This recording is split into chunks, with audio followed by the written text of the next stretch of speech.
Among the measures outlined by the Prime Minister to curtail the spreading of COVID-19 is the closure of our ports.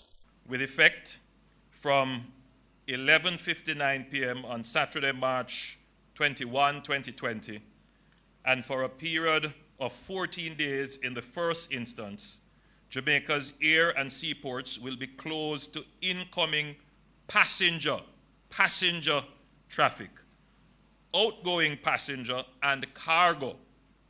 Outgoing passenger and cargo will be allowed. The most vulnerable citizens to the coronavirus will see further attention being given to them.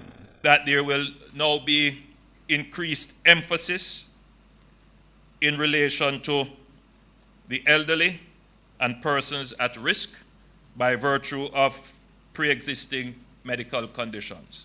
So you're going to be hearing much more from the government and a much more targeted focus on ensuring that the public is aware and that the government's response addresses the elderly and those persons with pre-existing conditions. I mean, we have been always sending out information, but the Minister of Health and his team, the Permanent Secretary and the CMO will be speaking much more now about our elderly, because they are indeed, once you have community spread and even local spread, they now become the really at-risk community.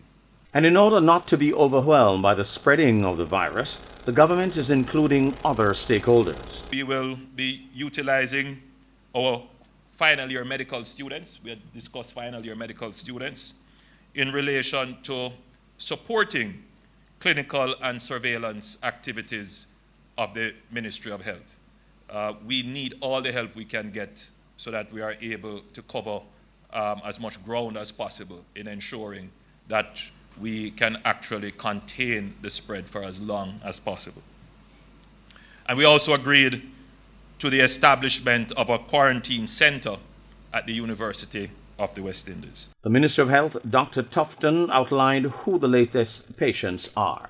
These persons are a 38-year-old male, a U.S. citizen with a history of travel from Boston. He arrived in the island on March 14, 2020. A 30-year-old female with a history of travel from New York, arriving on the island on March 17, 2020. And a 60-year-old female retiree resident of Portland.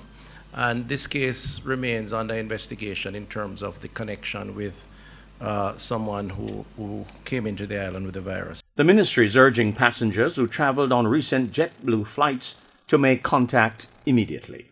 So there's a JetBlue flight 659, which arrived at International Airport on Tuesday, March 17th at 1 a.m.